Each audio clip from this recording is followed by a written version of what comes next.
Pittsburgh said goodbye to Ben last night, but the real story was T.J. Watt getting 4 of them things.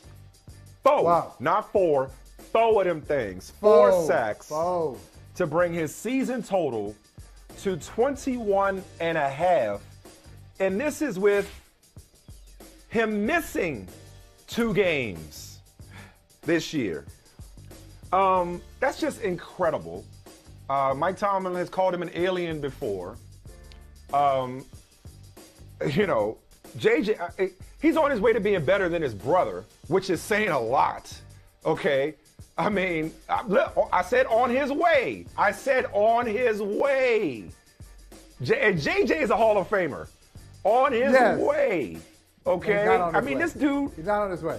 But right, it's good. It's good. It's great. Okay, all right. It's great. I don't want to derail the conversation. Okay. You ain't going to derail me.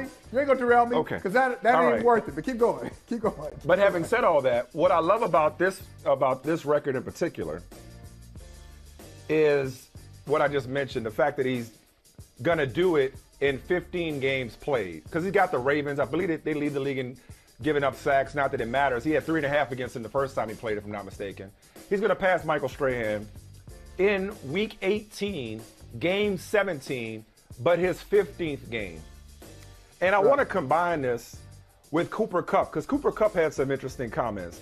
Cooper Kupp, who can break Michael Thomas' single-season receptions record and can break Calvin Johnson's single-season receiving yards record against the 49ers in Game 17 and Week 18, was like, nah, I think it should be separate. You know, what they did in 16 games, that's not the same as us doing it in 17. I'm like, nah, Coop, don't sell yourself short. No. Because I think number one, all I've ever known is a 16-game season and a 17-week season. Well, it was 18 at one point because there were 2 bye weeks, but only a 16-game season because it happened in 78. I was born in 79. It's still weird for me to see teams 12-4 or 11-5 with another game left. At first, I was a little worried about records falling with this extra game. But the more I've thought about it, man, numbers are nothing without context.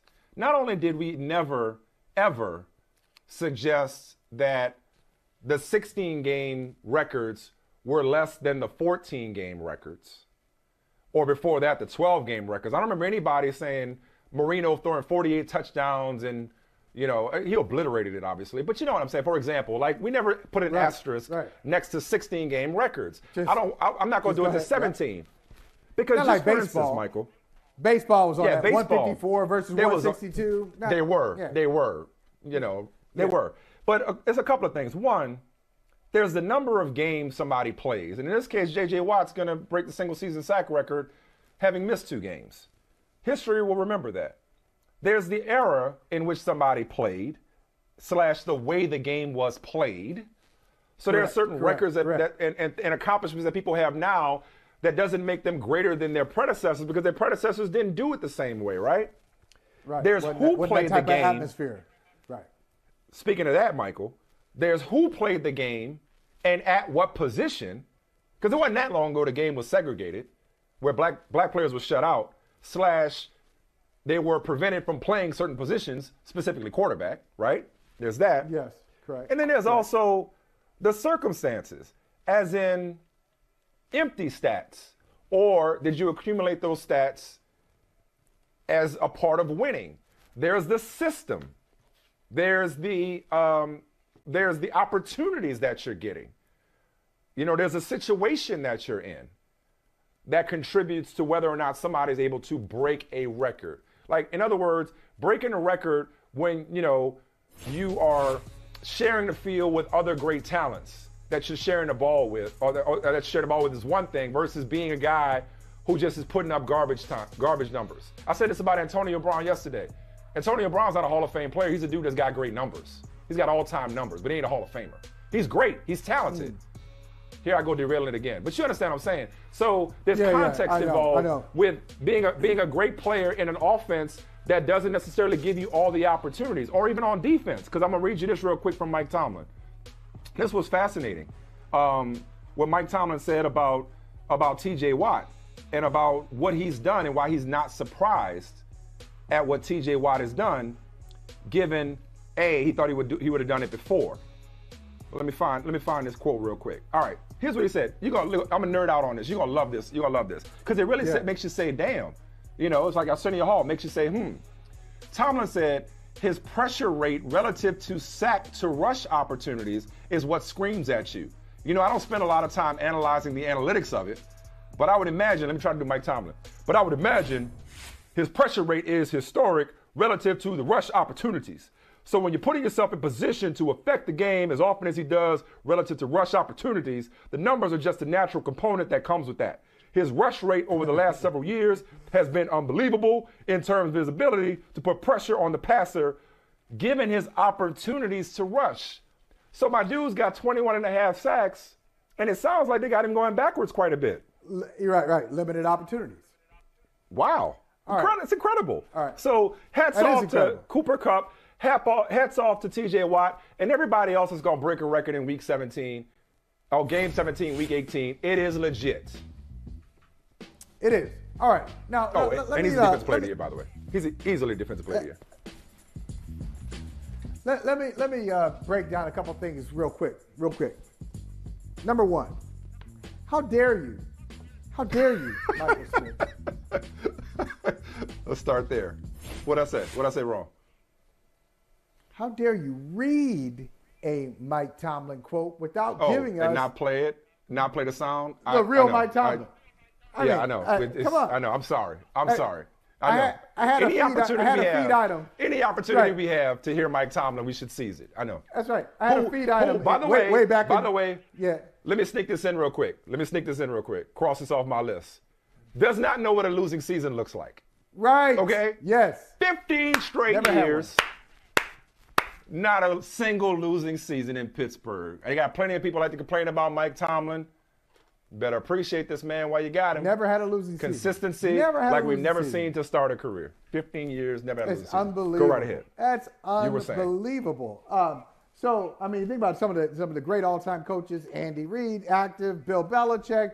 Like these guys have had Sean Payton, Pete Carroll. They've all had losing seasons. Yeah. Mike Tomlin has not. But I once said way back in 2021, I had a feed item that said, "Tomlin versus everybody. I'll take Tomlin," and that was purely a reference to Tomlin's sound. I'll just take Tomlin's sound any opportunity I can get it. Now, you said something about numbers and the context of numbers. You got to look at the numbers of it, right? Hell, whether they even tracked it. They didn't track sacks until, 82?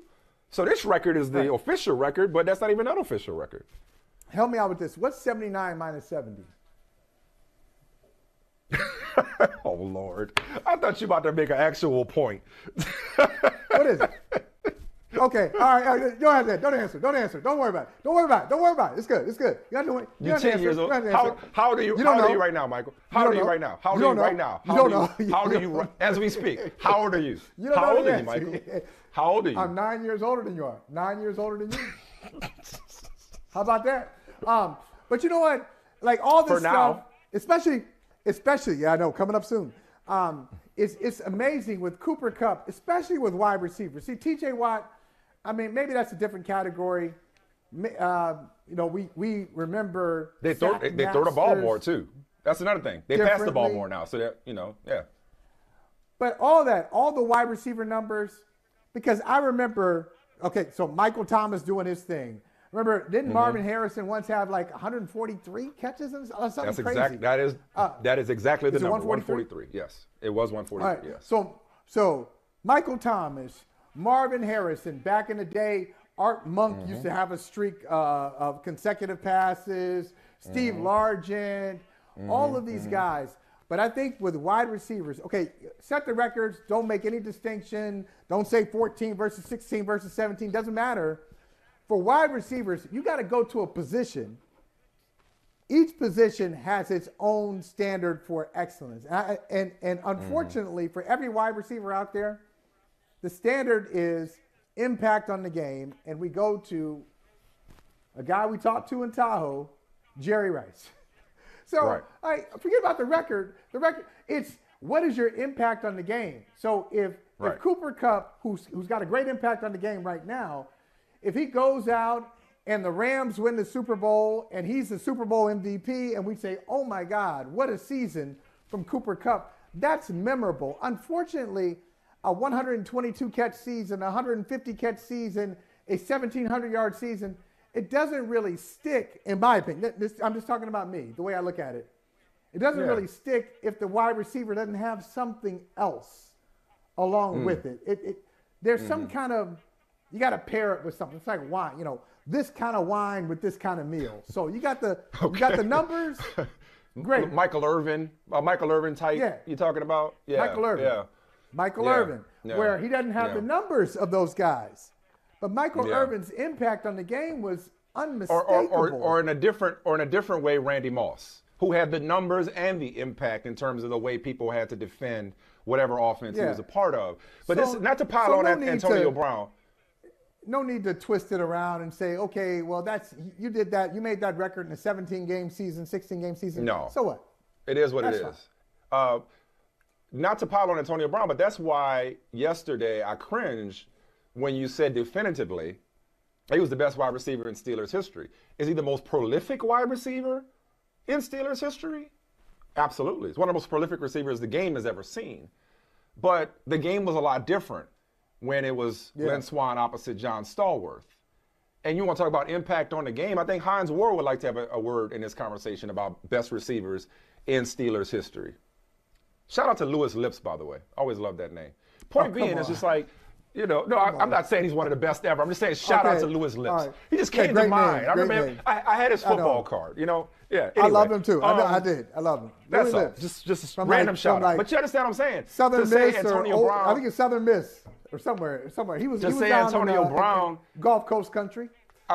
He might even be from New Orleans. But to say that he's the best receiver in team history, it's like, there's some dudes that won and that impacted not just the winning, but the history of the game in a meaningful way that numbers don't measure. That's all. That's the only reason I cringe. Man, so when you say Antonio Brown's gifted. So when you say Antonio Brown, it's not even the eye test, right? It's not eye test. I'm sorry. Say that again.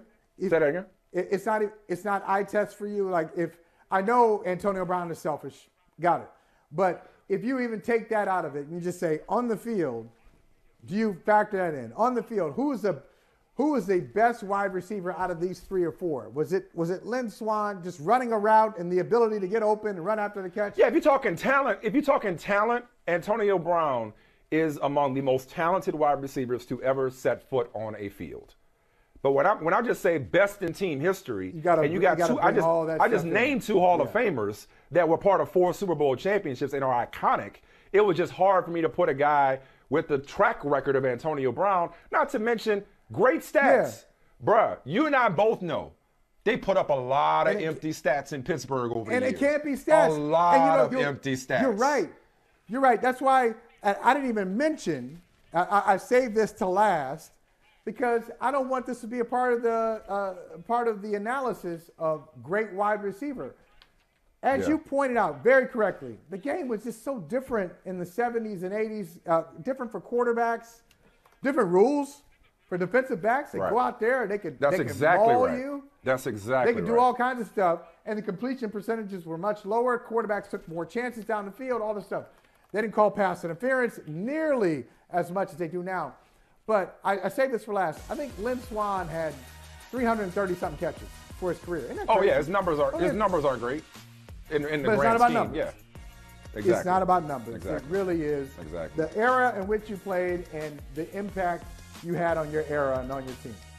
But it's just crazy to think about, like what Tomlin was saying, and you're right, man. My bad for not, finding the shot. It's like, wait, you mean it? And that's not even talking about his pressures. Like, there's sacks, there's actually getting home, but there's just what plays are you opening up for your teammates? What opportunities are you creating for them? Hi, Aaron Donald. Like, how much better are you making everybody else? What plays, as our boy Chris Sims like to say, are you effing up? You know what I mean? Like, what plays that don't get like, there are analytics for all this kind of stuff now. We count this. But the 21.5 sacks is but a snapshot of what T.J. Watt has done. I didn't mean to be blasphemous about J.J. Watt. I'm just saying that family did something right. Did a lot right. Think about that. I mean, my gosh. Like, And the same, both of them game records on defense. How's that even possible? Hey, thanks for watching Brother from Another on YouTube. Make sure you hit subscribe before you leave, and be sure to watch us 3 to 5 p.m. Eastern Time on Peacock. Appreciate you.